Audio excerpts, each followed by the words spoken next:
by the end of this decade.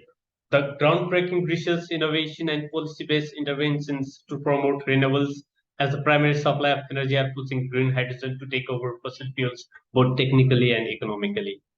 There are high possibilities for existing and future process-based industries such as mining and steel, vegetable ghee, and chemical industries to induce demand for green hydrogen locally and promote sustainable low-carbon industrial development in Nepal.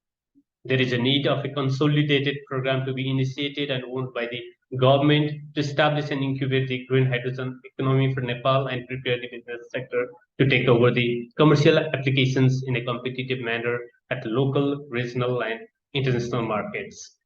With this very brief synopsis, now I would like to introduce you to our keynote speaker today, Dr. Biraj Singh Thapa.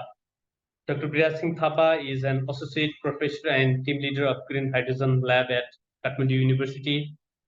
He also served as faculty in charge of turbine testing laboratory at KU. He completed his PhD from NTNU in 2016 in the field of sediment erosion in Francis turbines. Now I would like to request Dr.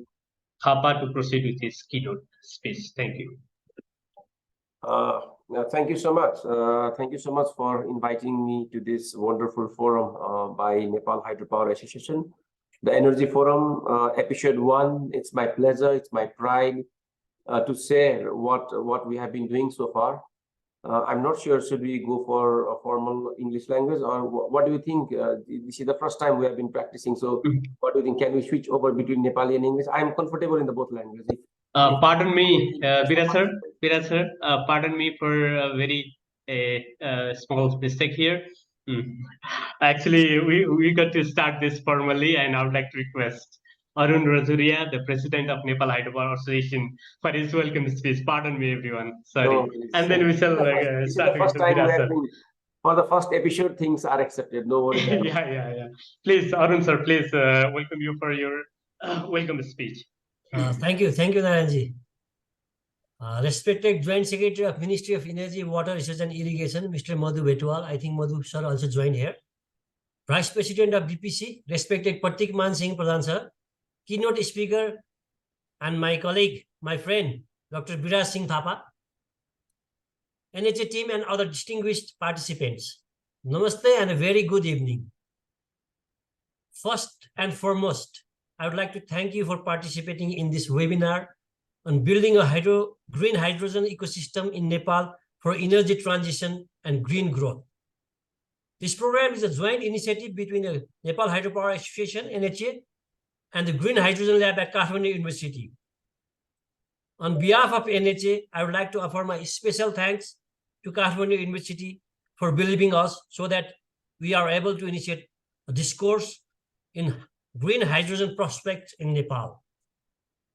Yes, this is the first time in that NHA is starting a discussion on Nepal's potential for green hydrogen, the range of hydrogen energy technology, its potential for future challenges, and the best course of action for the development of green hydrogen technology in Nepal. We are trying to make the initiative to bring in all the sectorial stakeholders in support of the development of green hydrogen technology in Nepal. It is critical to consider the possibility of hydrogen application for Nepal's unique situation in light of the recent emergence of hydrogen as a prospective energy source. Once produced, the hydrogen can be used for a variety of industrial, agriculture, and transportation applications.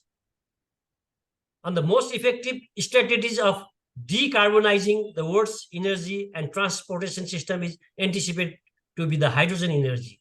Costs for producing green hydrogen are comparatively high, but they will probably go down when economics of scale and technological development kick in. Leaders from around the world have decided to switch from fossil fuels to green hydrogen, which will be the most practical source of green energy by the year 2050. Utilizing green hydrogen as a main fuel source will enable Nepal to alter its narrative of economic development in addition to utilizing surplus resources.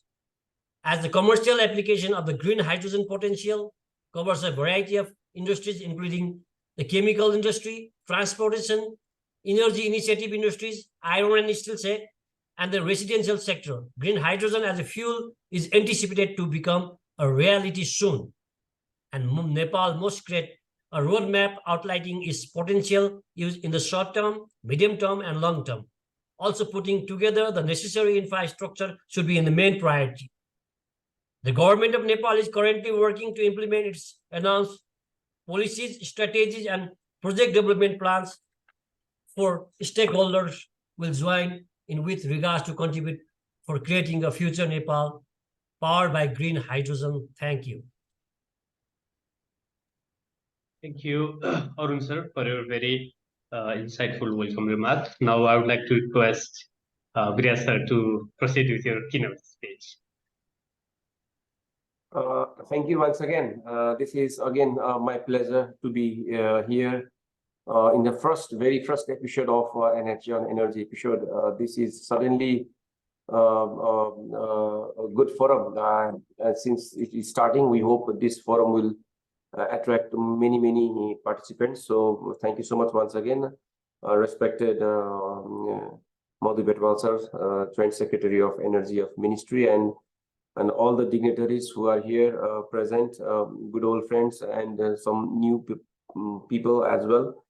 So this is just a small progress kind of a review that what we have been doing in Nepal to build what we can see as a green hydrogen ecosystem, like well said by both preceding speakers, Arun Rajaria sir and Narayan sir, about how hydrogen can be a game changer, not only for Nepal, but for the whole world, and how can Nepal benefit its potential, actually very vast potential, is very crucial. So this is the very perfect time for hydropower industry to think and try to include hydrogen as one of its component for a future energy balance in Nepal, high dependence on fossil fuels and the spill of electricity is what we have been facing so far.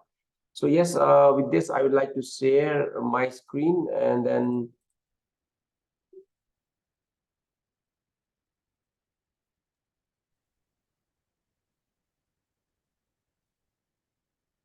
yes, I hope it is visible. Yes, sir. Okay, let me just yes, thank you. So yes, I am an associate professor in Department of Mechanical Engineering at Kathmandu University. I am also leading Green Hydrogen Lab as a team leader, and I'm also responsible for planning and developing directorate at Kathmandu University. So great to be here. Thanks once again to Nepal Hydropower Association for this energy forum. First episode starting with the future prospects of hydrogen. So climate change has been the largest, the most difficult problem the humanity has ever encountered. There were so many things that mankind have tackled throughout its history. But this climate change, it evolved so surprisingly. It was not accepted well by politics. And now recently, the message from scientists, yes, the excessive burning of fossil fuels and excessive emissions of greenhouse gases from different sectors that human has been emitting for last few hundred years have shown its impact. And those impacts is now declared to be irreversible if we cross the limit very soon. So that's the challenge, how to combat this melting of glaciers, tornadoes, droughts and heating of the planets that is caused by fossil fuels. And what is, of course, it's a renewable energy that needs to come into the play: solar, wind, hydro, geothermal, tidal, whatnot, and how so much of renewable energy we have. But like the mix of the renewable energy into the classical fossil fuel has been a very difficult thing. So how to bring this renewable energy to solve the problems and address the flexibility of fossil fuels, because fossil fuels is very flexible. It can run buses, it can fly airplanes, it can drive marines, it can produce fertilizers, it can produce so much of chemicals, whatnot. Everything is kind of locked with fossil fuels. So replacing fossil fuels with renewables is an opportunity and is also a challenge. And there comes what it has been now started to be called as Swiss knife, green hydrogen. Yes, green hydrogen has a flexibility to be produced from the renewable electricity, solar, wind, hydro, and whatever sources of electricity are there. This electricity can be used to split water into hydrogen and oxygen. And it is actually storing electricity in form of splitted hydrogen from water. And when this hydrogen goes back and reacts with oxygen again, then that chemical process reproduces the same electricity which was used to produce the hydrogen.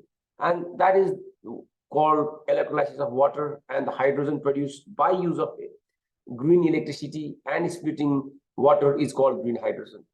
But my friends, the beautiful thing is when this hydrogen comes into our energy systems, so this is United States energy balance strategy for next 20 or 30 years from now.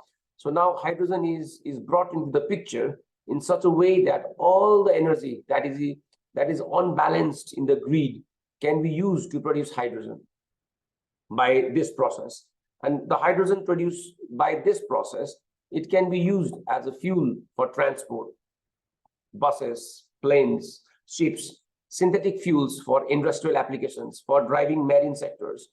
And there are so many other applications to upgrade existing fuels, to upgrade, for example, biogas into the green methane, and so many other things, production of fertilizers, production of ammonia, production or refinery of metals, so much of vast applications of chemicals, all the acids that we know, everything in the chemical picture, hydrogen has a big role to play, even for heating, industrial and commercial heating. So all this flexibility makes hydrogen as a Swiss knife, and everything, all these are in one way or another attacking fossil fuels and bringing renewable electricity to replace fossil fuels. So that is how the evolution of this green hydrogen is taking forward, and it has been backed by politics now, because the struggling for new existential problem of climate change is taken care by hydrogen in itself.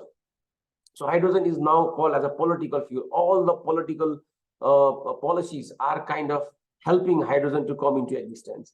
So that's why today the hydrogen produced at $5 per kilogram, because of high prices of maybe electricity or high capital cost because of the taxation policies, it's making hydrogen relatively expensive. It's not the way expensive that it cannot be used. Even at this price, some of the applications are getting economically beneficial, but the policies to cut the prices of electricity, to increase the performance of the components, is bringing the capex and opex down, and it is expected to have $2 per kilogram and further $1 per kilogram, and this makes its applications very, very diverse. Now we are talking about hydrogen used only for fertilizer and chemicals, which is called the feedstock uses, will rise in so many different versatile things: transport, industrial energy, power generations, building, heating, feedstock industries,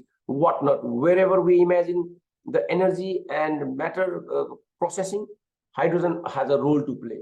Wherever we imagine fossil fuel replacement, hydrogen has a role to play. Of course, as I said earlier, hydrogen is not the source of energy. It's just a carrier of energy. It carries the energy from renewables, hydropower, solar, wind, at the time it is produced, in the amount it is produced, at the location it is produced, to the point where we need that energy, in the form we need that energy, in the amount we need that energy. So that conversion of renewable energy from the point it is produced, at the time it is produced, to the point we need, at the time we need, that flexibility is giving this rise of new sector. So hydrogen is reshaping the global economy. So it is expected more than $12 trillion will be rolled by hydrogen economy itself by the year 2050. So this has a lot of things from politics, from business, from whatever. But of course, hydrogen needs green electricity at first and clean water at second for things to start. And things have already started. The oil producing country have a very high eyes on green hydrogen. Saudi Arabia is working on 4 gigawatts and Oman is working on 25 gigawatts. So they have the deserts where they can feed in the solar panels and get green electricity from the solar and process sea water and produce hydrogen. But they have challenges. And UAE also is working on such a big projects because market is there and market is driving everything. But the challenge the oil producing nations have is solar is a 12-hour game and seawater is a bit hard to process. And competitive advantage to Himalayan countries like Nepal is we have a clean water which does not need chemical processing. It's just a filtering of the sediments and things that is relatively easier.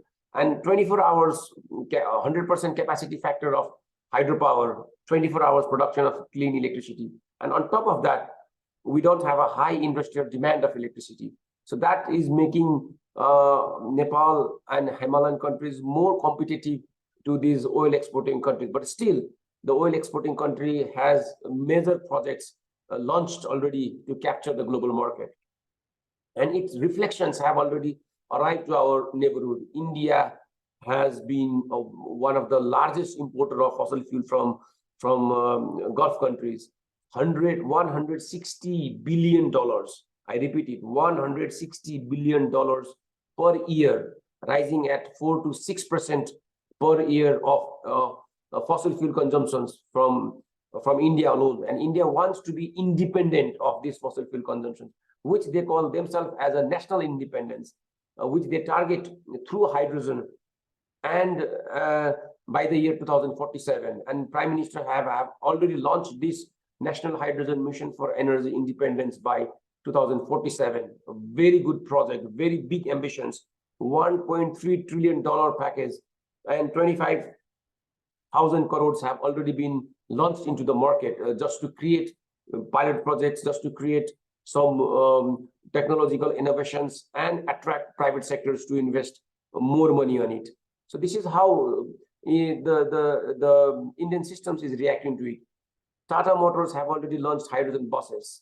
Tata Motors have already started production of hydrogen trucks, the heavy loaded trucks that can be refueled once and carry heavy loads up to 450 kilometers in a single refilling things. And that is only possible with hydrogen as a clean fuel.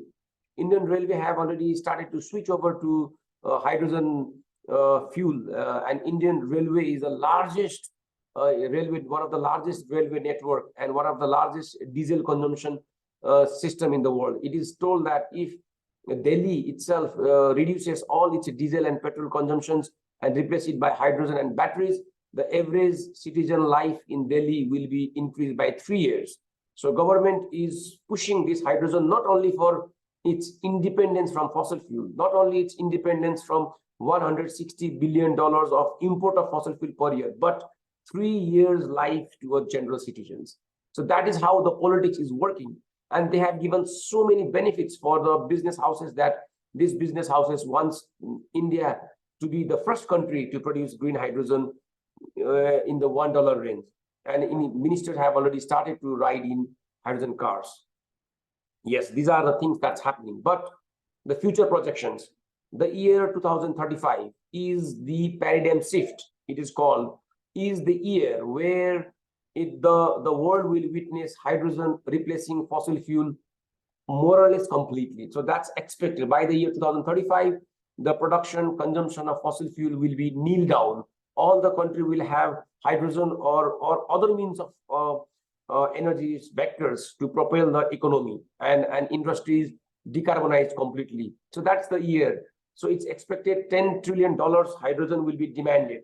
And this is the report from PwC. It's one of the consulting or the energy firm which produces independent study reports and which is used by World Bank, the Asian Development Bank, IFCs to make their strategies. And in this report, it has been quoted that among the whole world, Nepal will be the cheapest producer of green hydrogen. Yes, my friends, in year 2035, we can just browse this link afterwards and see Nepal's name in the number one, quite cheaper than India actually. Even India is rolling such a large amount of money. Nepal is expected to have this. And the reason behind that is Nepal has a glacier melted pure water. Nepal has a high potential of hydropower electricity.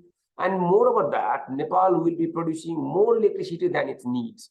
So there will be less new investments on hydropower or renewable energy sources. And Nepal will not have proper industrial applications of those green electricity compared to India and China, because China and India have a very high demand of green electricity for industrial applications to replace fossil fuels, to replace coal and other things. But Nepal does not have that industrial consumption of electricity which will be produced. So that's the reason Nepal has been on the spotlight. So we have only developed less than 3,000 megawatts right now. So more than 40,000 megawatts has to be developed, and all those hydropower electricity, if converted to produce a production of hydrogen, it will be one of the largest producer of hydrogen and one of the cheapest producer of hydrogen. This is our opportunity, but if not handled properly, it could be our threats as well, because the market, $12 trillion market, and easy access to country, weak geopolitical relations, and fragile diplomatic relations of Nepal might put us in a vulnerable situation because of this hydrogen that can be produced such a cheap, and this hydrogen which has a very, very high demand in the world. We have witnessed how the countries convert into Iraq and how a country convert into Afghanistan. But we also have seen how a country can be converted into Saudi Arabia and Qatar with the same energy sources. So our destination is, do we want to be something bad like countries, or we can be very good developed countries like Gulf with the potential hydrogen that has a very big market on globe. So that's one side of the global perspective. But let's come back to Nepal. We have to develop our own country. So when we talk about hydropower in such a lot of extent, Nepal is full of hydro resources, 40,000 megawatts. Everybody is putting money on hydropower. Stock markets are full of hydropower projects. But all these things, whatever is happening in Nepal for hydropower and energy, is below 5%. Yes, by year 2019, 20, and 21, the report of WEX published in 2022 says that hydropower is contributing just 4% of our national energy demand. Yes, only 4%, consistently 4%. Despite of such a big amount of hydropower coming into systems, our energy patterns have been changed quite a lot, but hydropower is contributing just 4%.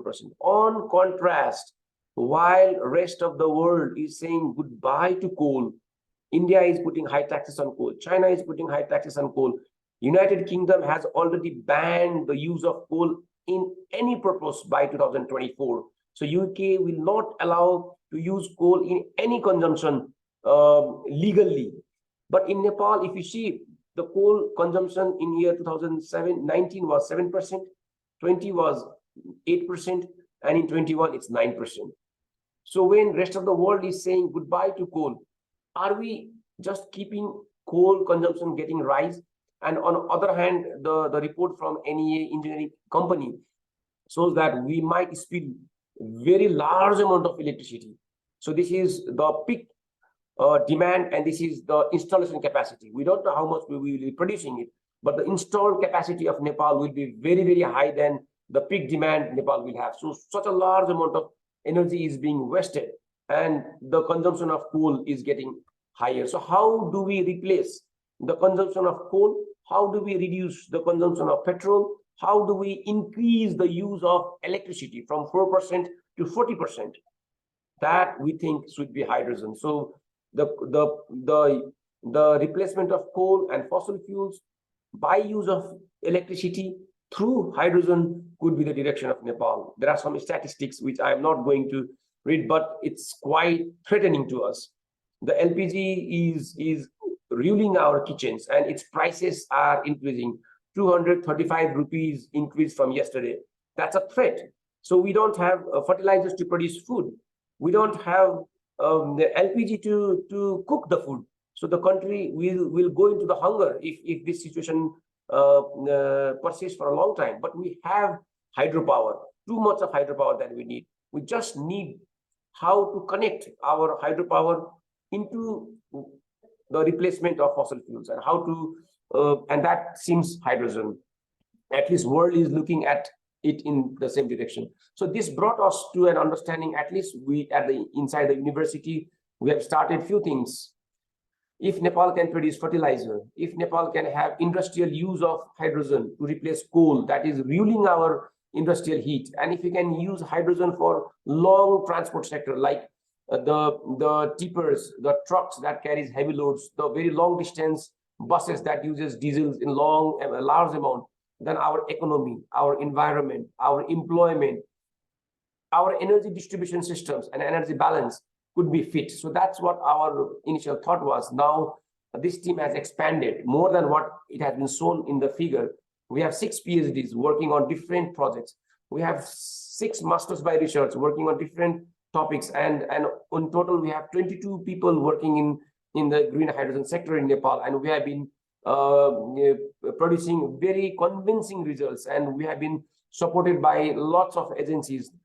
Nepal Oil Corporation was the one who supported the largest funding for us, just to see how hydrogen can be future fuel for transport sector in Nepal, and how hydrogen can make Nepal Oil Corporation a fuel exporting company. Right now, Nepal Oil Corporation is just a fuel importing and distributing. Maybe one day, Nepal Oil Corporation can be a fuel exporting company. So that was the first project we started. We wanted to have the policies, we wanted to have a research units, we wanted to see green hydrogen for the as a fuel in transport sector. And we also went to Nepal Electricity Authority. That's the producer of the clean energy, and that should be the producer of a clean fuel as well. And then we convinced the ammonia is the future fuel. Ammonia will be the vector that utilizes hydrogen into the green economy. So ammonia will be the universal fuel for marine sector. Ammonia will be the universal fuel for industrial applications of chemical commodities. That's why ammonia will be more than $1 trillion market will be ruled by ammonia as a single quantity. So all the Nepal's electricity can be exported through ammonia, and it can reach beyond the borders of the neighborhood. It can reach to Korea, Japan, for example. And that was our message to Nepal Electricity Authority, and it was well accepted.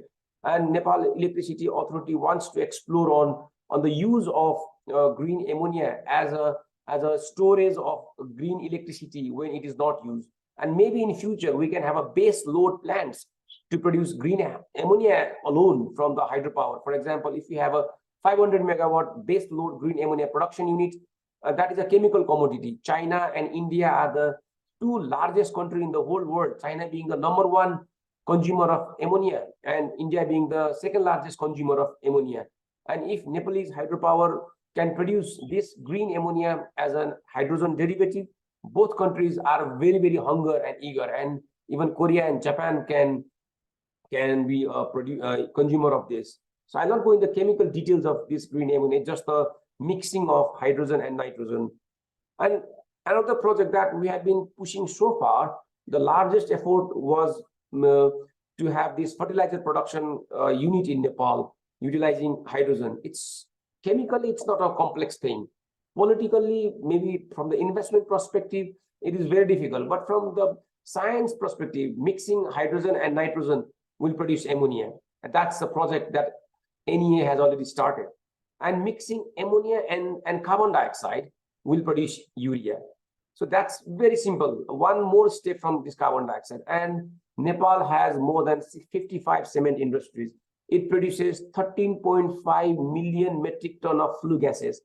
4 million tons of carbon dioxide is released from Nepal from cement factories alone. And now the world is moving towards carbon capture and utilization projects. None of the European and Japanese and Korean companies are allowed to release carbon dioxide in air. It has to be captured and stored, or it has to be captured and utilized. So if that thing happens to Nepal as well, if Nepal cement industries carbon dioxide can be captured and mixed with ammonia, the urea can be produced. So that's the chemical things, and that is happening now. Even in India, no new urea production companies can produce urea from natural gases. They are going towards green urea. Europe is doing the same things. So Nepal has to do that. So we have done so many of technical calculations, and all the calculations shows that if electricity prices are subsidized, urea production is feasible in Nepal through green hydrogen method.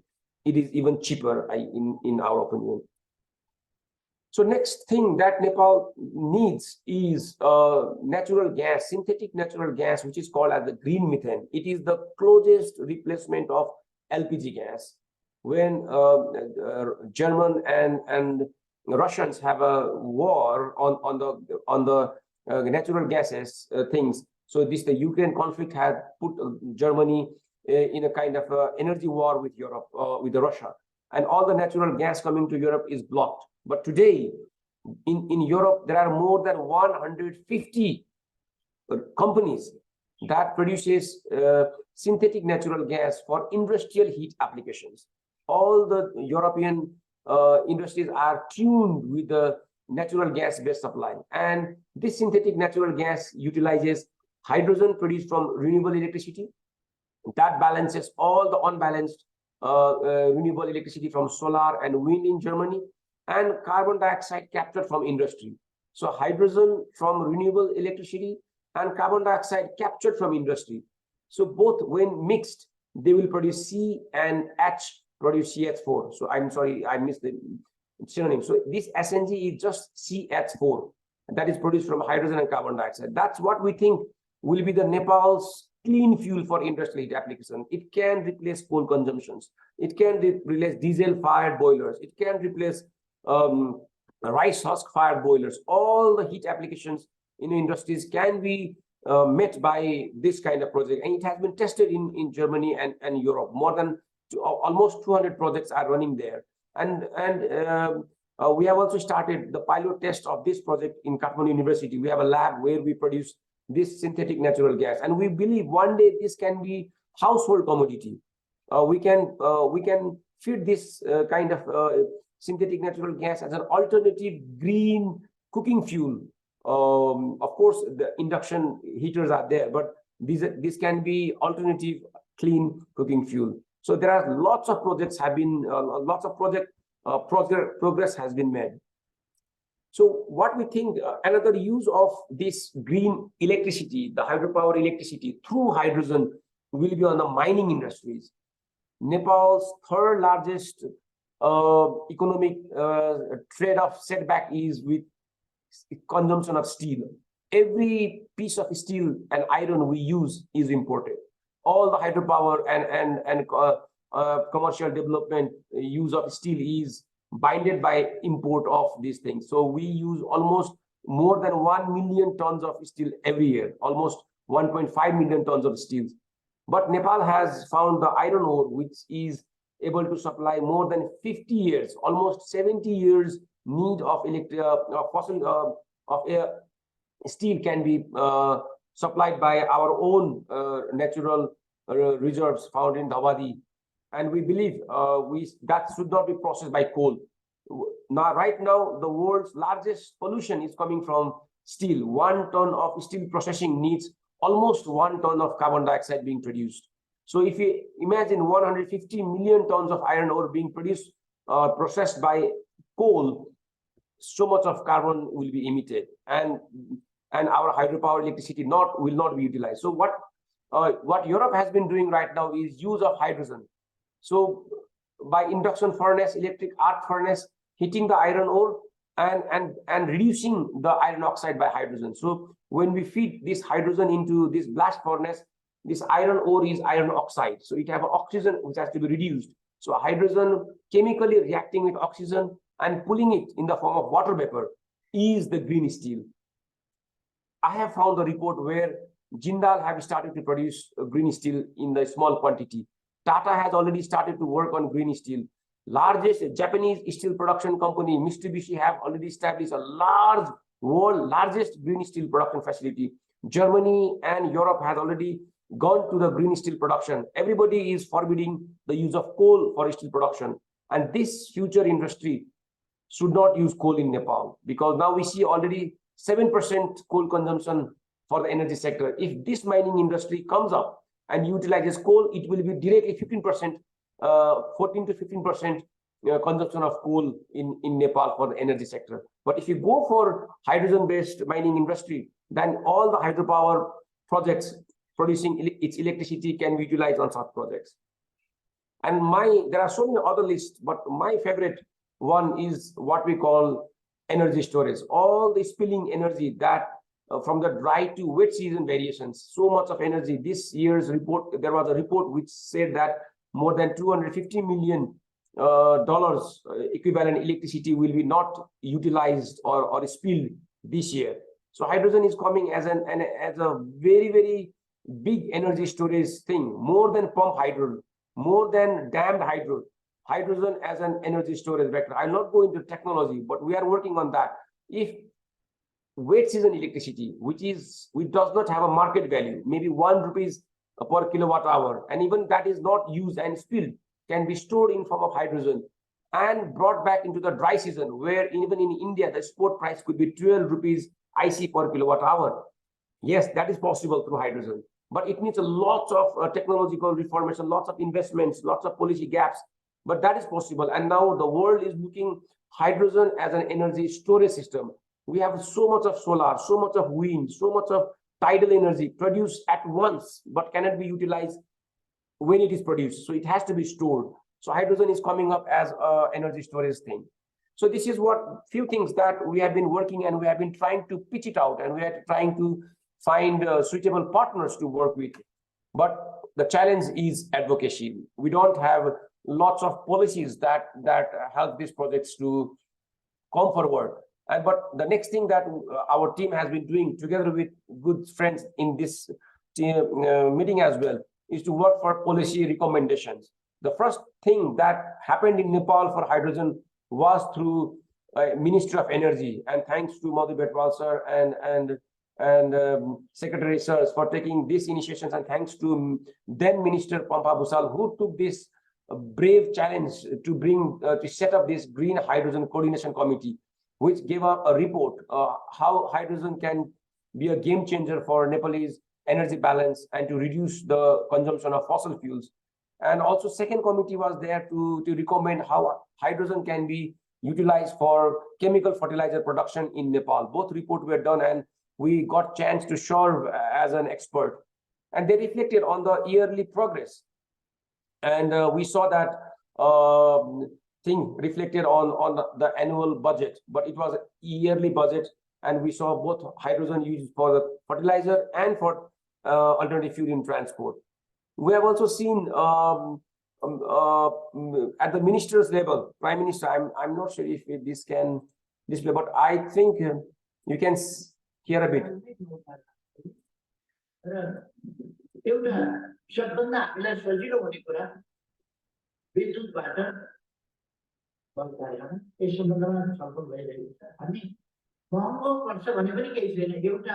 Project नै हामी dedicated गर्न सक्छौं बलका project नै dedicated गरिदिएपछि त्यसमा नाफा नोक्सान भन्ने कुरा भएन त्यो प्रोजेक्ट सञ्चालन गरेर बलका अनि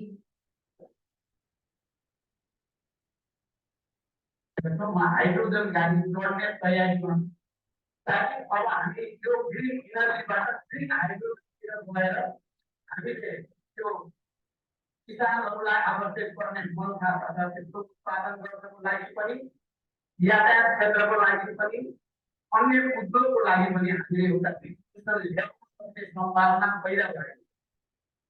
So that's how things have gone so fast and so far that both prime ministers from their prime minister positions have been supporting on green hydrogen applications. So we just need a bureaucracy that implements these commitments into practices, the legal framework that helps these commitments to build up the projects in Nepal, to bring the investors on places. And we have been already searching for this. This is the Toyota Mirai car. You can really go in the Japanese market and buy it on shelf. So we got a chance to see this.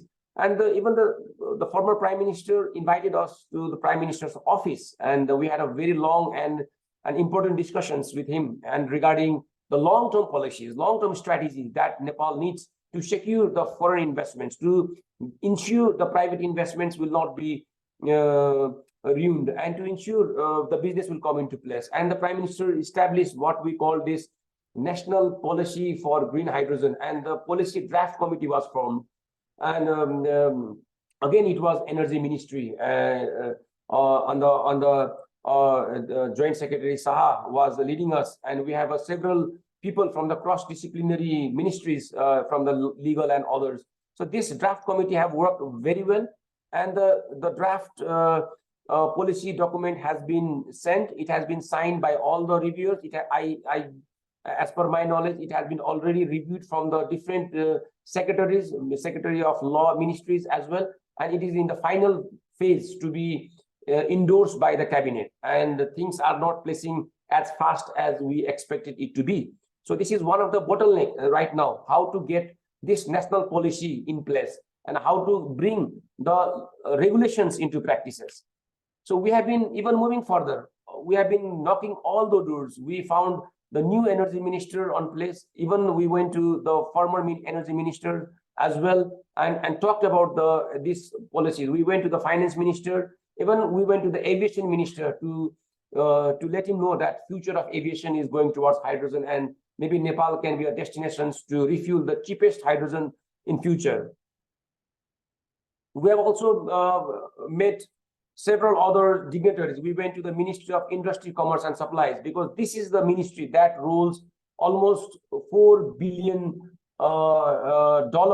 of petroleum consumption in Nepal and coal consumption in Nepal. Secretary was there. We also met forest and environment, because environment is the base of this hydrogen liftoff.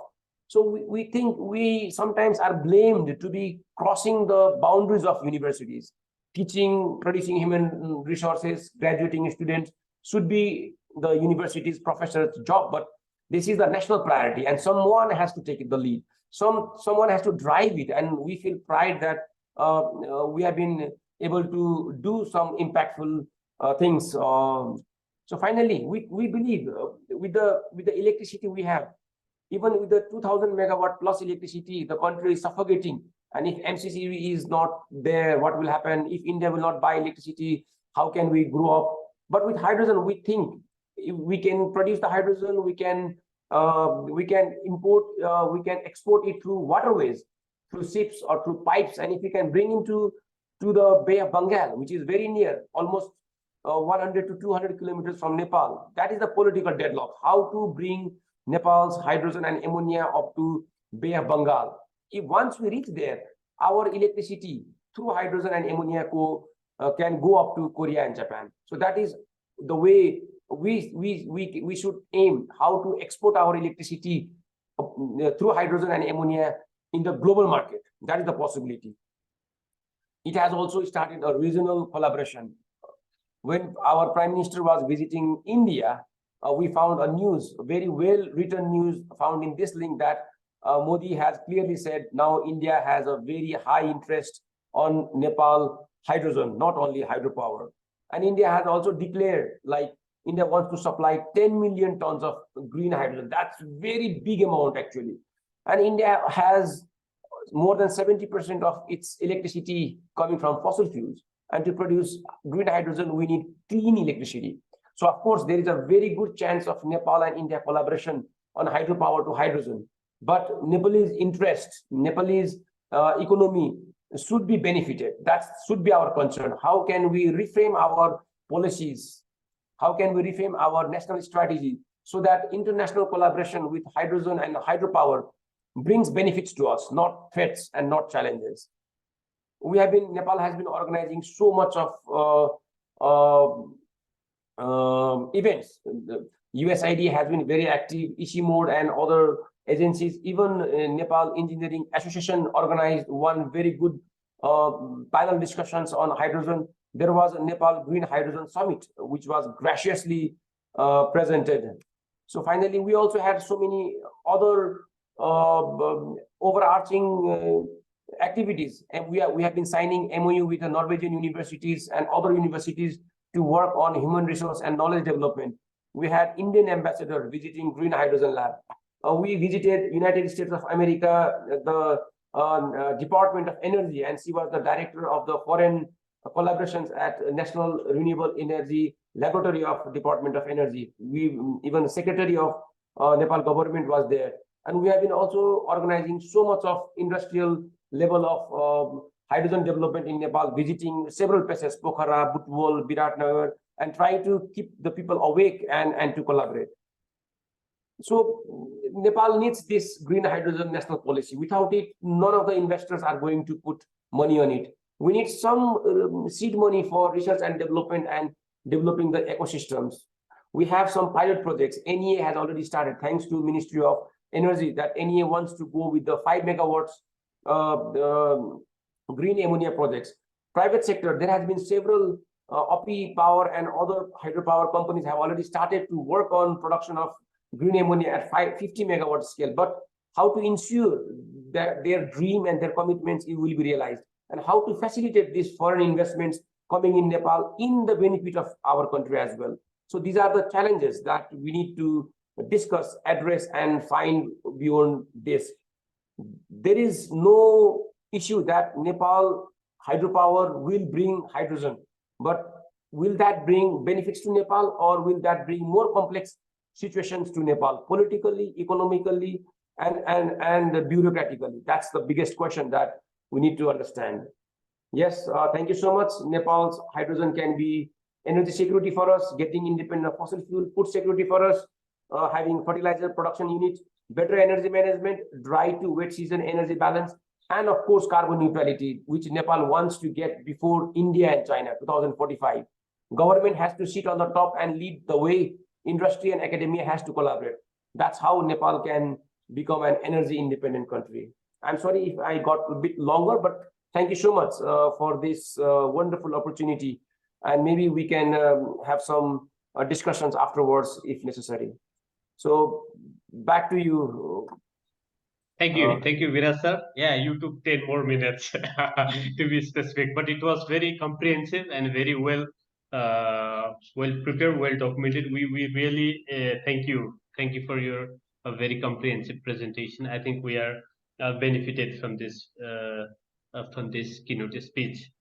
Now I would like to request Mr. Madhu Prasad Petwal, sir, Joint Secretary of Ministry of Energy, Water Resources and Irrigation, to give a short remarks on Government of Nepal's policy on green hydrogen. Prior to starting his remarks, I would like to give a brief introduction of Mr. Petwal. He is the Joint Secretary at Ministry of Energy, Water Resources and Irrigation, Government of Nepal. He's a water resource engineer with more than 28 years experience in water resource and electricity sector of Nepal. He did his master's in public administration from Tribhuvan University in Nepal and master's in water resource engineering from KU Leuven, Belgium. Now I would like to request Petwal sir to give his remarks on the government of Nepal's policy on this green hydrogen. Madhu sir, please. Thank you. Distinguished participant, first of all, I would like to thank you, NHA, for inviting me for this webinar on hydropower, on hydrogen in Nepal, opportunities, challenges in way forward. Am I audible? Yes, sir, we can hear you. Okay.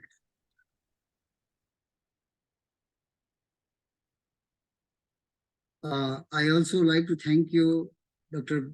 Viraj, for his excellent presentations covering all aspects of green hydrogens and the initiatives being taken by the government of Nepal.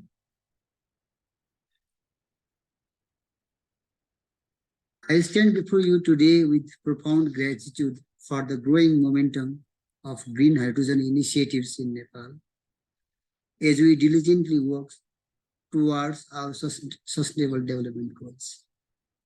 Nepal's commitment to harnessing its abundant renewable energy resources to produce green hydrogen is driven by a profound sense. Our collective vision is underpinned by several pivotal considerations, each of them investing significance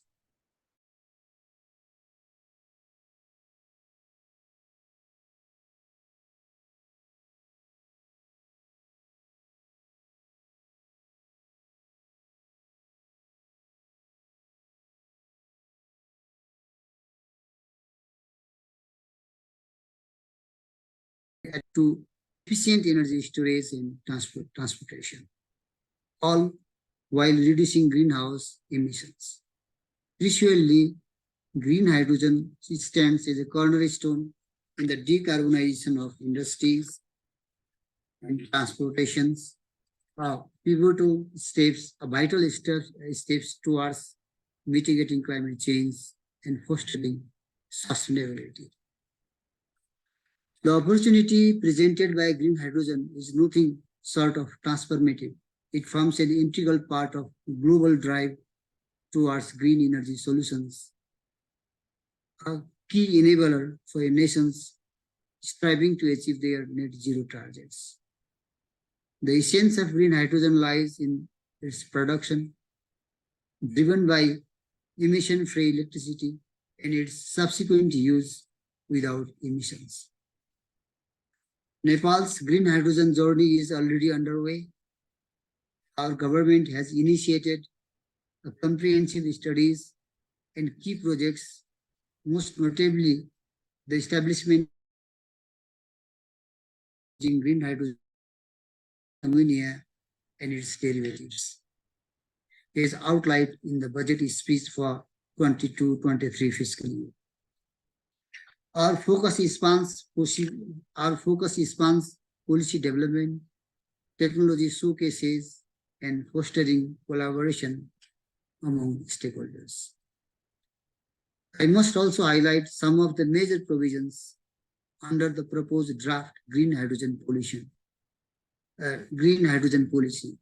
which include the formulation of regulations to govern green hydrogen production and its use. It establishes an effective institutional structure under the Ministry of Water.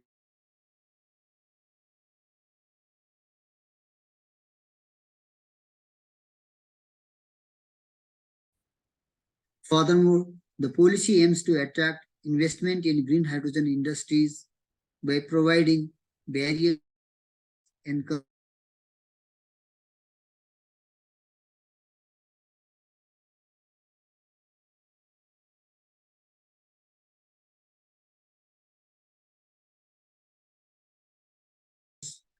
for green hydrogen and co-producing industries. However, our path forward is not without its challenges. We must navigate the terrain of regulated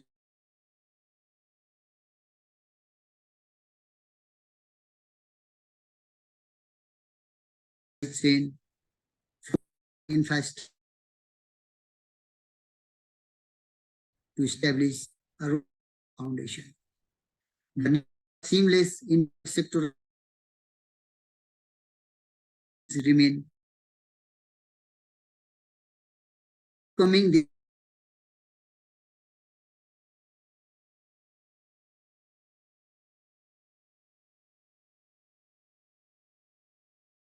with promise. I think we should switch off our video. I think the band is creating problems. So maybe all of us, including Madhusar, should turn off the video. Sometimes video will slow down things. Madhusar, we cannot hear you clearly. So may I request you, maybe just audio is sufficient because we want to listen to you. It's getting mixed. Yeah. Maybe we can turn off the video and audio only. Am I not audible? I think now it's better. No, it's Okay. better. Okay.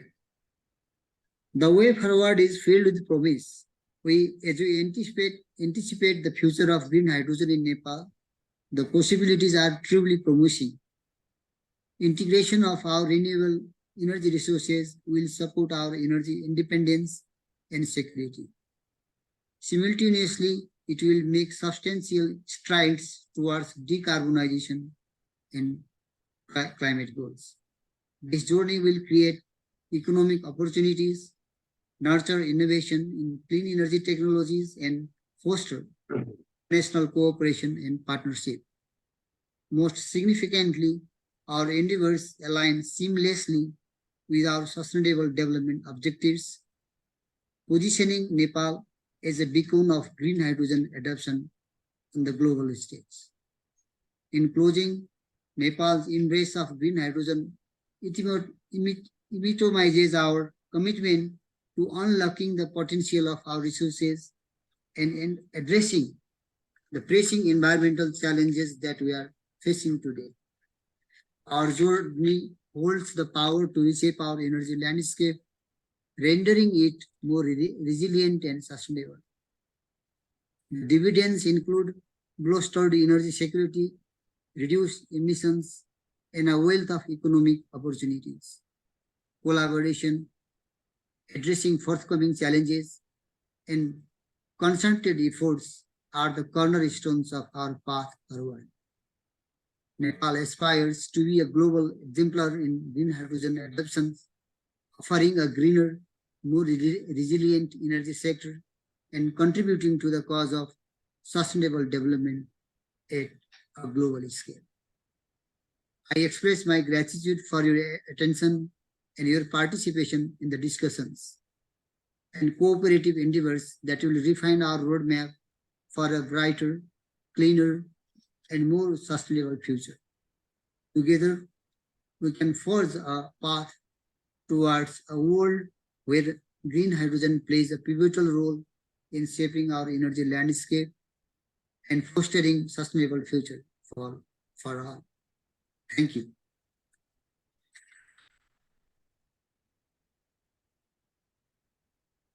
Thank you, Madhu sir, for your very short and effective remarks on government of Nepal's policy on green hydrogen. As Biraj sir has also mentioned, this is at the verge of being approved. So hopefully we can expect that it gets approved soon, and then we march forward for green hydrogen energy era in Nepal. Thank you so much, sir. Whatever questions our participants have for Biraj sir and Madhu sir, we can take it in the question and answer session. Now I would like to welcome Pratik Pradhan, the Vice President of Bhutol Power Company, for his short remarks on private sector's perception of green hydrogen energy in Nepal. Prior to that, let me just give his brief introduction. He is a hydropower specialist with more than 30 years of experience in hydropower construction, contracting, design, development, and analysis. Currently is the Vice President for Business and Project Development at Bhutol Power Company, BPC. He did his Bachelor's in Civil Engineering from India, Master's in Hydropower Planning and Development from NTNU, Norway, and a second Master's in Civil and Environmental Engineering from the University of Michigan, USA. I would like to request Pratik sir to give your short remarks on behalf of private sector. Namaste, everyone. Thank you, Naranji, and thank you, NHA, for providing this forum. Actually, for this green hydrogen topic, I think I have moderated twice before, once together with Biraj as academia.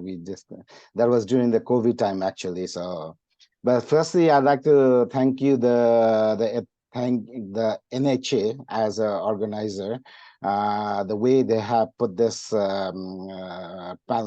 speakers, because KU, Dr. Biraj, is kind of the most knowledgeable from academic point of view on this, and I think he has done extensive research and a lot of knowledge gained from KU.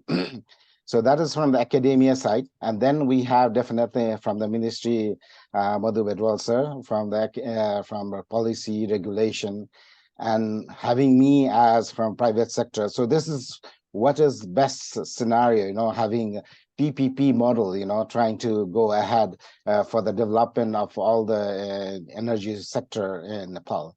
So that's first thing I'd like to really appreciate NHA, the way it has been formed. So the green hydrogen, yes, I think during the COVID time, I remember with Biraj as a keynote speaker, we had a long 1-hour discussion on the way how to utilize this topic as for the future of utilizing the water from Nepal, changing into energy, producing energy first from the hydropower, and using the same energy again, maybe use the same water again, electrolyze it, and produce green hydrogen.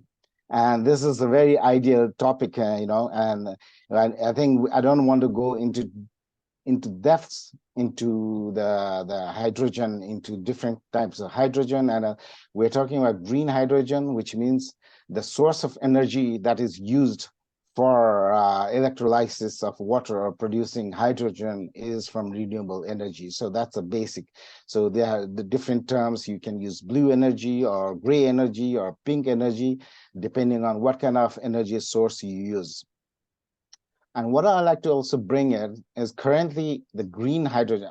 There's out of the 100% of hydrogen being produced in the world today, green hydrogen, which is hydrogen produced from renewable energy source, is only about less than 3%. So this is what we have to think of first. So there's immense market. There's a lot of use of hydrogen as such, but now because of climate change and they're trying to be more energy, neutral, and carbon neutral, and trying to replace carbon in the industries, they are trying to use more of the renewable energy as a source of energy for producing hydrogen rather than fossil fuels.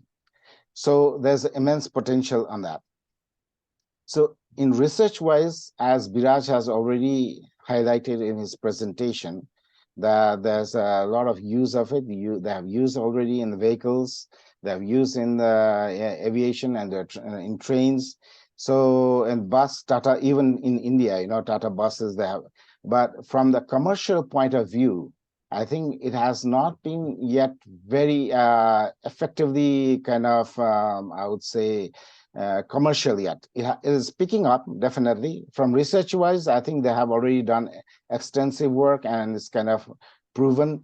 But from commercial point, when I mean by commercial, that it means that in the day-to-day life, so there's a lot of challenges. And the first and foremost, especially in the context of Nepal, if we talk, because I'm not going to take the world perspective, but let's take an example from the Nepal perspective, because we do have a base energy, which is hydropower as a renewable source to use for producing green hydrogen. So production, I think, probably maybe a little easier thing. You do definitely need, it's like simple chemistry lab when we were a student trying to produce electrolyzed water and see how the hydrogen and oxygen will come bubbling out. So it's a similar technique, but this has to be more in a larger, more from the safety perspective. This has to be contained in such a way when you're doing in a larger scale, in the industry scale, you are able to contain hydrogen. You are able to bring in hydrogen.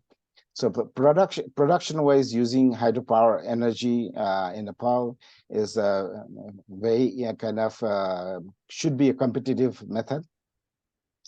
But then there's a lot of challenges in terms of containing it and in terms of transporting it. So those are other which I'm not very familiar, but I know like hydrogen, if you just put it in the air, it just burns.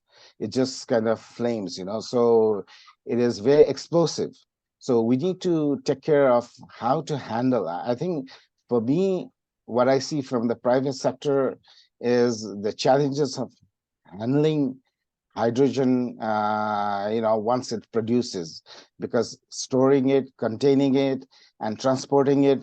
so that it becomes a more just like we use this LPG cylinders. We have been using LPG cylinders very comfortably. Everybody is using, not within the urban areas. Even if you go into the rural, hilly areas, they're transporting by jeep or whatever trucks, and even in the rural areas, they're using as a cooking method.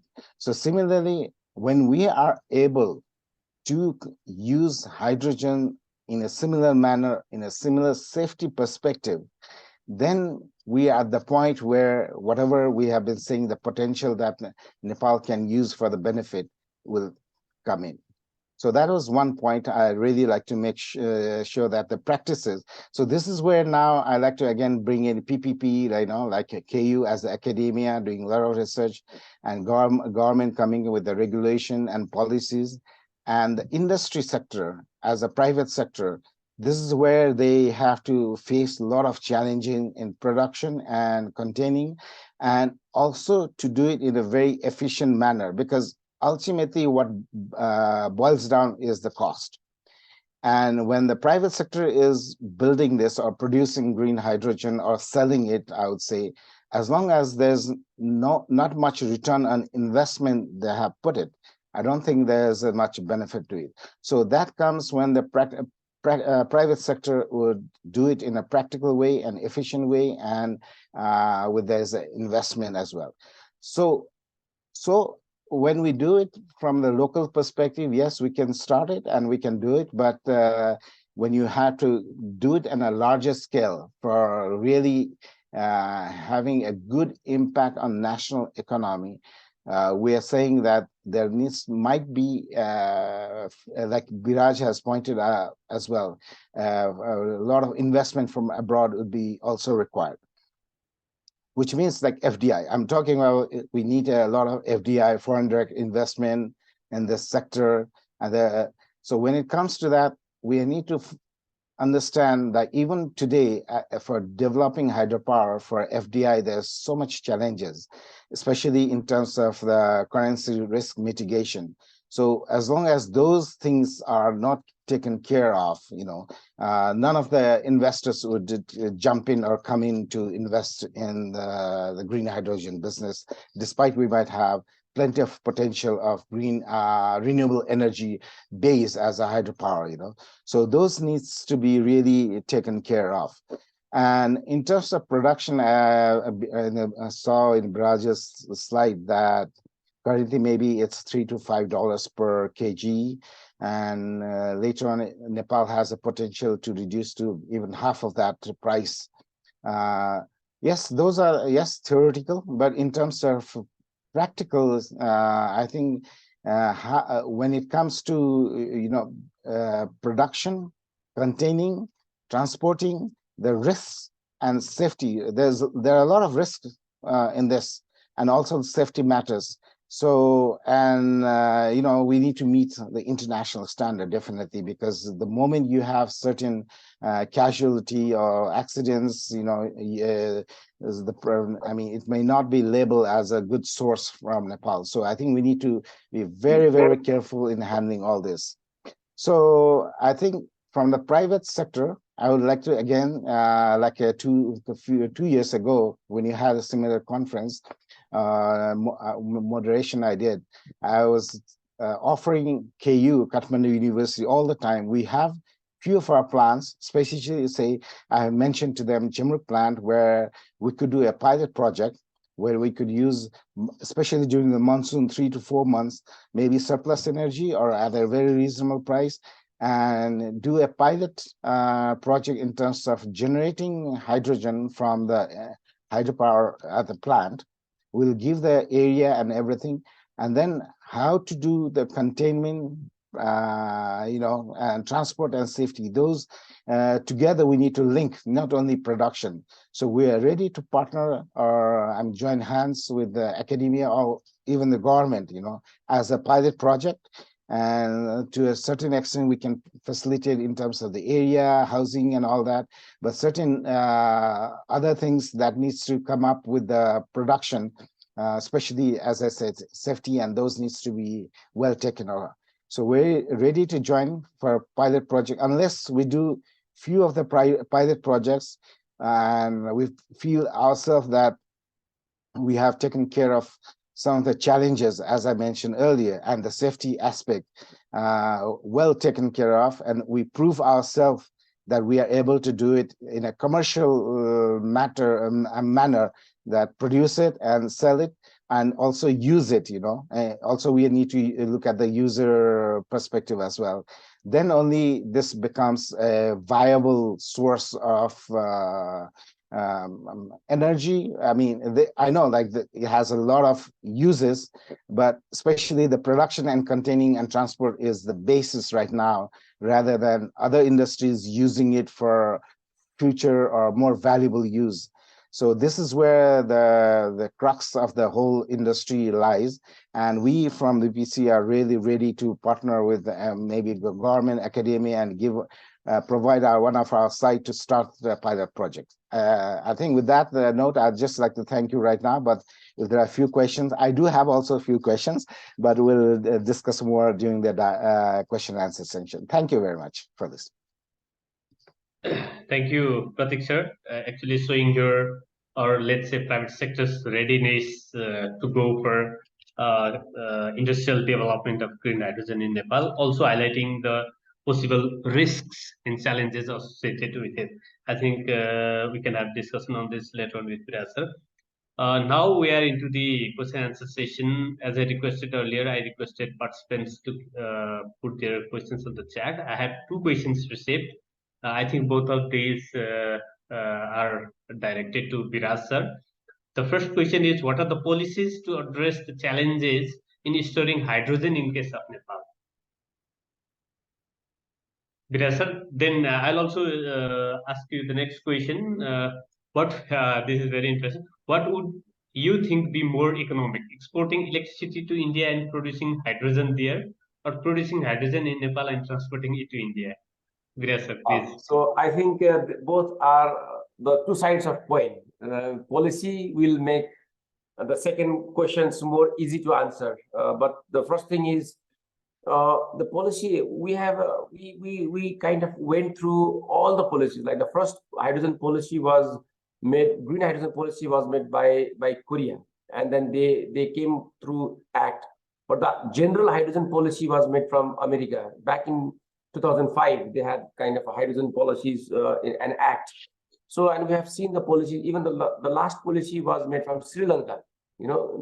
Sri Lanka wants to reform their economy because they find like the fossil fuels has ruined their economy, and they want to rebuild their economy through hydrogen, and they want to have like lots of solar and tidal waves producing hydrogen, utilizing it and exporting it. And that is mind blowing. I went through all the documents, and it's simple, straightforward. It's just a commitment from the government, and to attract the investments coming into the country, and giving hope to the people that country will have a good economy back again. So that's the thing. But in Nepal, I think we have some policy gaps. We need to just fulfill policy gaps through which our strength on the securing green hydrogen market is secured.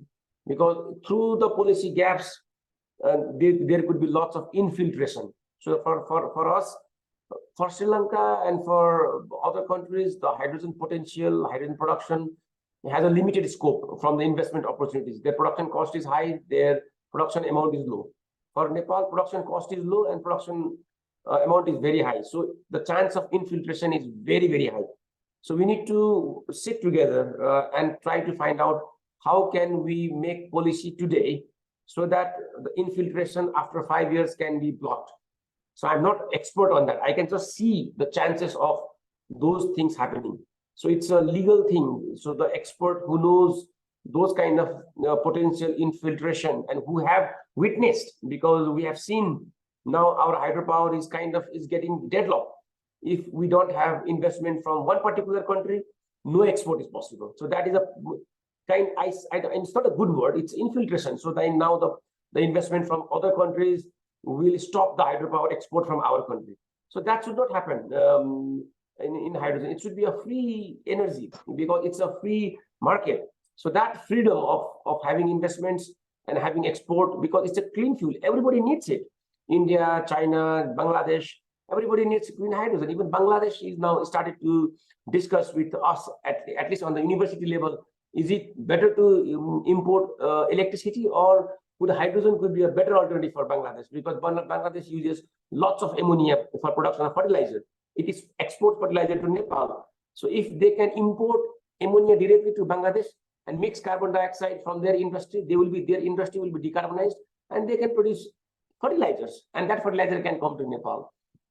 So that's a discussion that I started at the university level. So the professor at their university have started to discuss with us, and slowly it will come in the policy level. And that goes to the second question. Okay, it's exporting is the cheapest or easiest. I don't say it is cheapest. If they just export and just relax, but will that create employment? Will that get best revenue that our hydropower projects will get? Will that have a circular economy? Will that stop the excessive import of fossil fuels into Nepal? If that happens, then that's okay, but that will not. So exporting electricity alone is not a best solution. It is a good solution. The best solution is to utilize electricity for alarming increasing of coal consumption in Nepal. Hydropower 4%, coal 9%. So how can we divert our hydropower to reduction of the coal? That is, as of now, it looks hydrogen could be a solution. So production of hydrogen and use of hydrogen and export of hydrogen and its derivative could be the future goal. So it will not need a transmission lines. It will not need lots of hassles on cross-border trade of electricity and so many things. It is just a commodity. The way we are importing petrol and diesel right now, the same way we can export ammonia. Exporting ammonia is actually exporting green fuel, exporting electricity. So that is a political debate at first. From technological perspective, Siemens, the largest research group in the energy evacuation system, has declared that Siemens will not invest on power evacuation through grids.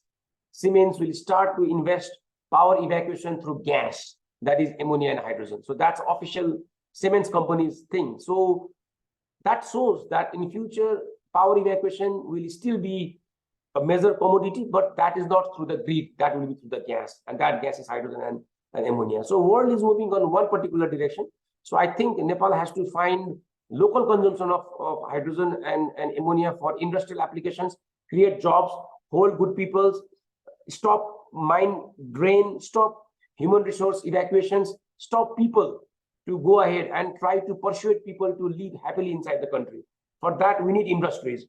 Industry has to use energy, and that energy is now coming from coal and fossil fuel, spilling the hydropower, and that connection will create a circular economy. And that is, I think, the better way to choose. Of course, easier way is always exporting electricity, and we always have a good story on choosing better way and difficult way of different results. We have learned that story, but of course, we have forgotten it to put into practice. Thank you, Birasar. You clearly mentioned that. Also relating it with the employment generation, we should focus on hydrogen energy production in Nepal and then transport it rather than transporting directly energy to other countries. I think we should appreciate this.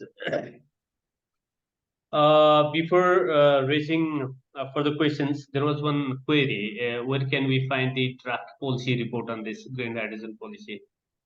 Can any like individuals or interested professionals get access to it, Birasar?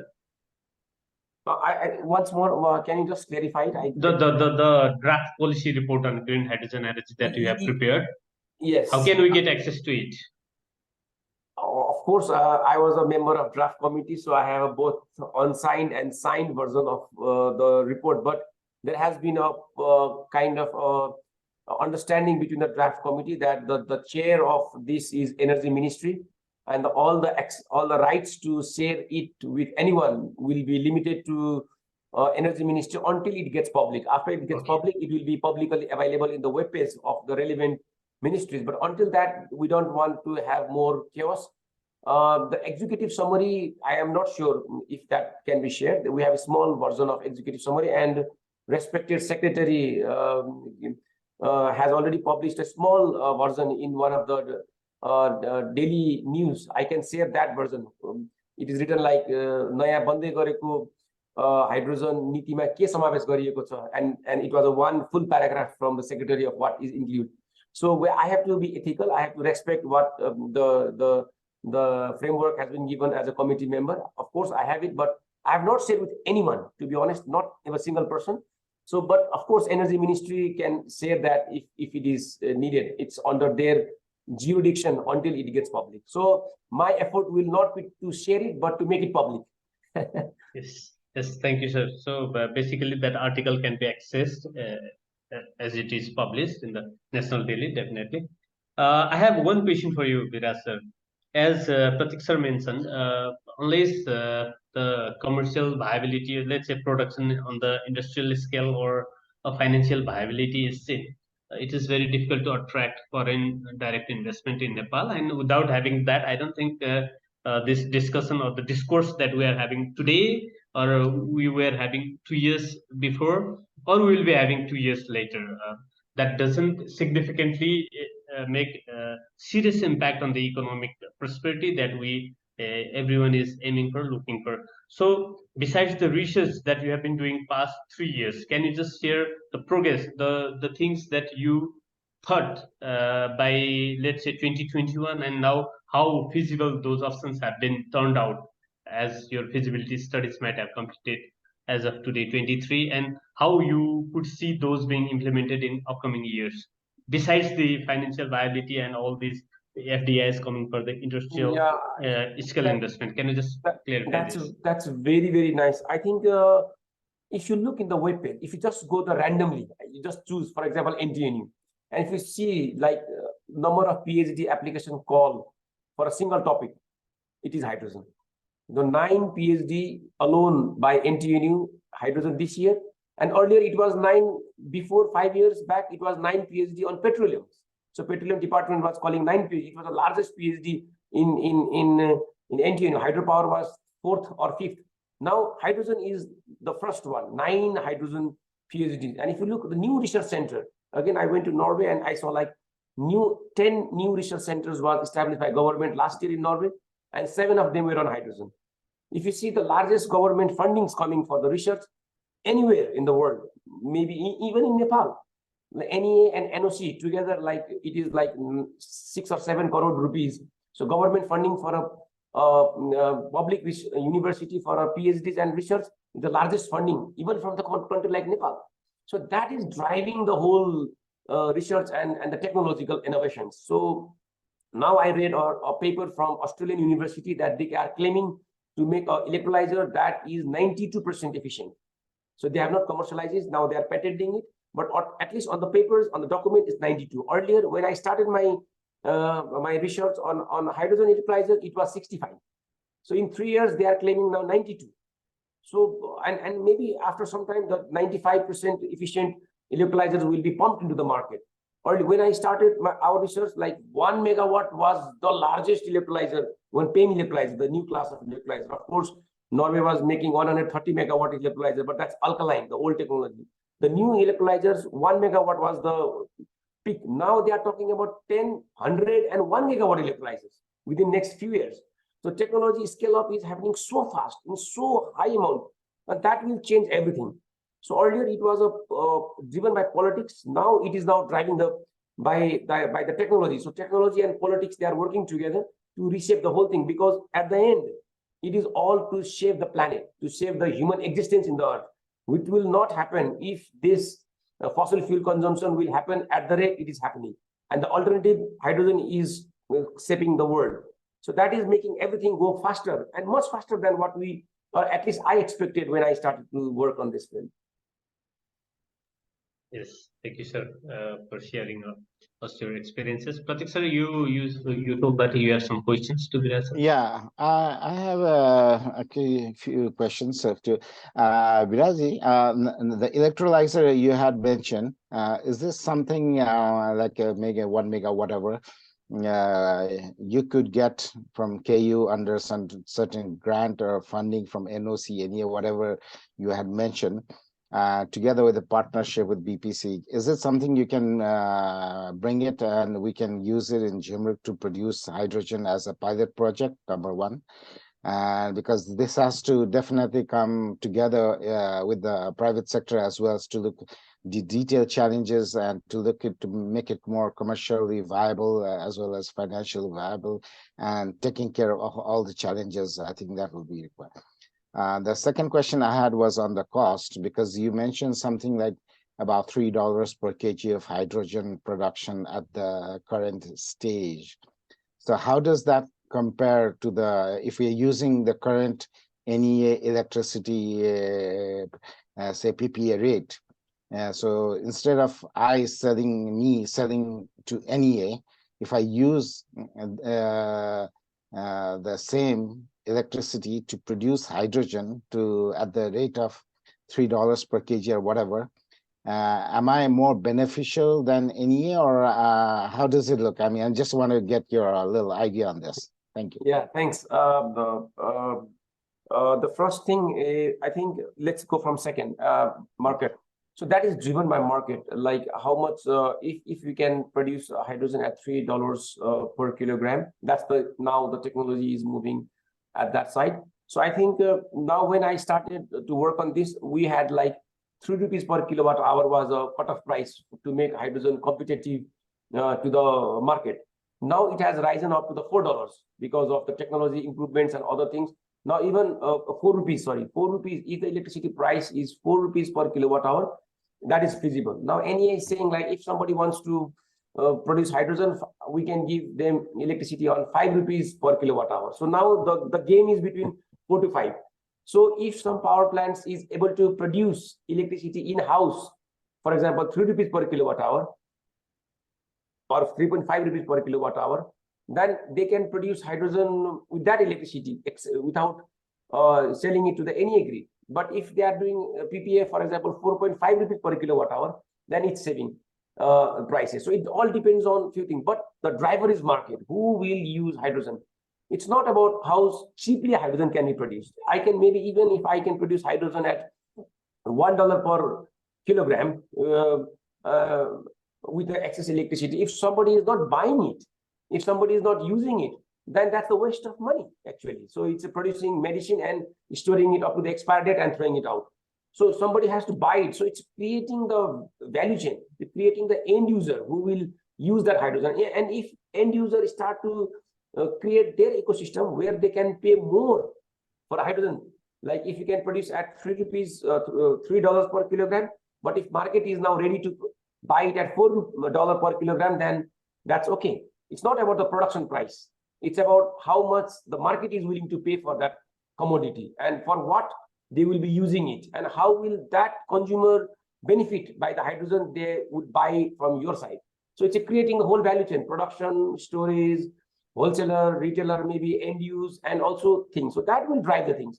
But if you just want to export it to, for example, India, I think that would be difficult because of so many trade issues and taxation issues. So we need to create local market in Nepal. Some industries that use hydrogen for their local production process, for example, synthetic natural gas, for example, use of hydrogen for mining industries, use of hydrogen for ammonia production, then only then we can talk about how much rate, $3 or $4 or $2, 3 rupees, 4 rupees, 5 rupees makes sense after that.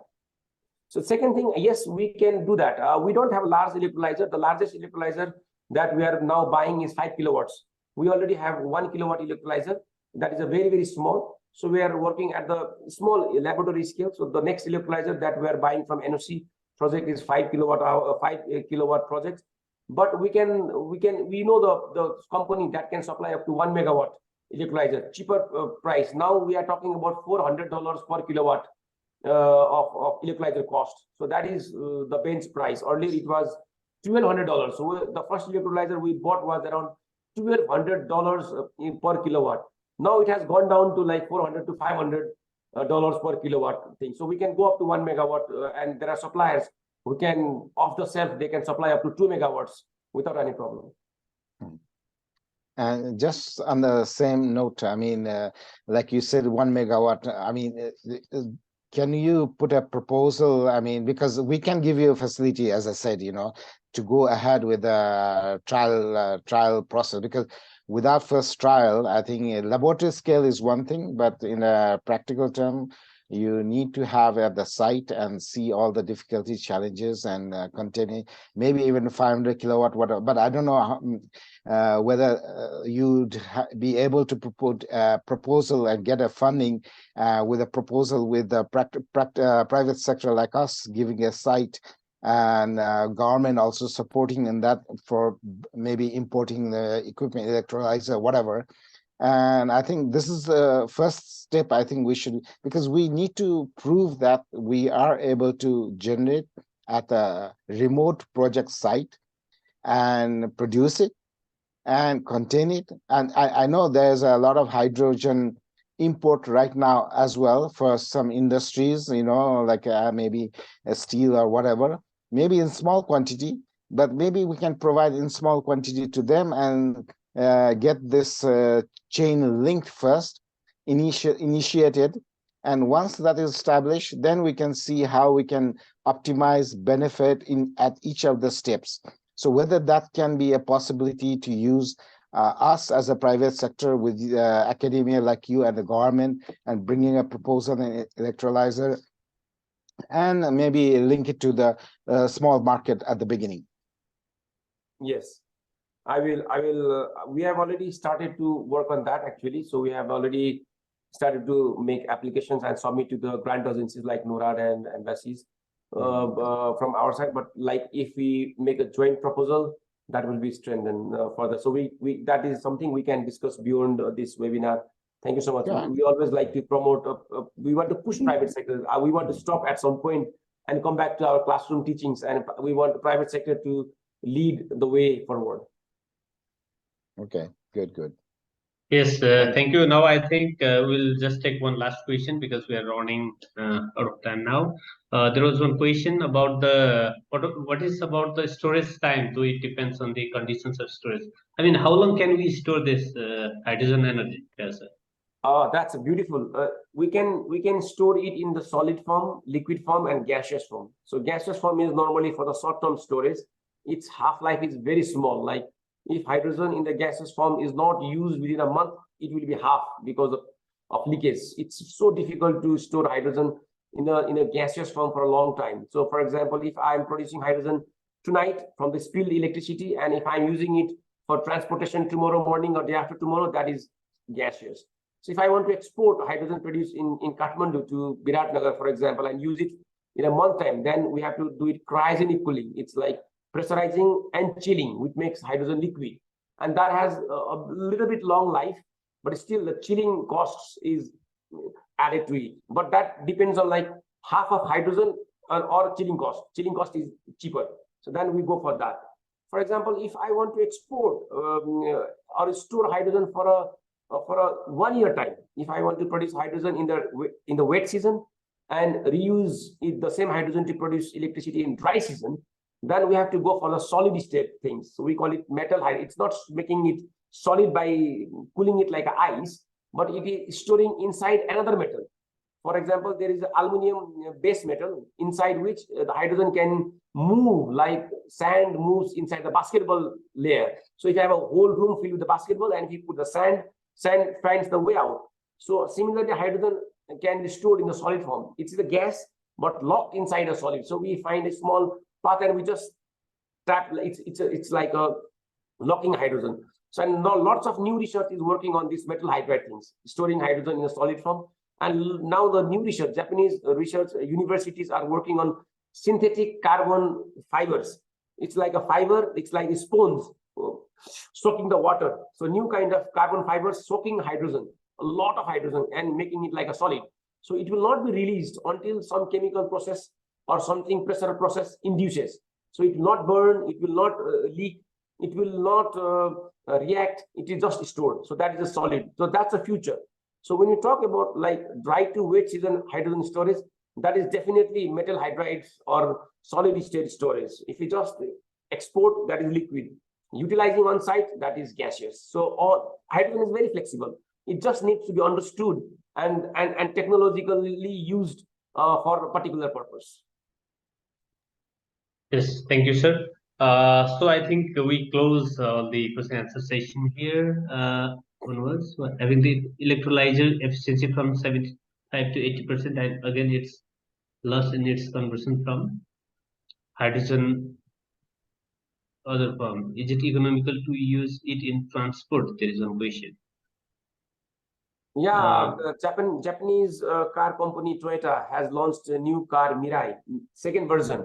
So with almost less than 6 kilograms of hydrogen, they have traveled 1,365 kilometers. So even with the $5 per kilogram, that's $25, like 3,500 rupees and 1,300 kilometers. So that's already cheaper than fossil fuels. Like 1,300 kilometers, if you drive with a normal petrol car, that will take you like 10,000 rupees fuel at the current cost.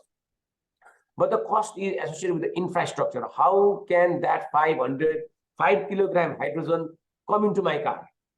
Who will produce it? Who will transport it? Who will store it? Who will take care of safety issues? And who will put it inside my car? Where will be the refilling station? So the background preparation, which we call infrastructure switching or infrastructure development cost. So that's a long-term investment. So that is the bottleneck. It's not about like putting 5 kilogram hydrogen in a car. That's the cheapest thing. But how to put it there will take a lot of cost, a lot of preparations, a lot of policies, a lot of safety guidelines. And that's the bottleneck, in my opinion. Yes, no, thank you, Vida sir, for wonderful keynote presentation and very active participation in this question and answer session. I would also like to thank Madhu Vetwal sir, representing Ministry of Energy, Water Resources and Irrigation. Similarly, Pratik Pradhan sir, representing private sector, especially in the renewable energy sector, hydropower sector.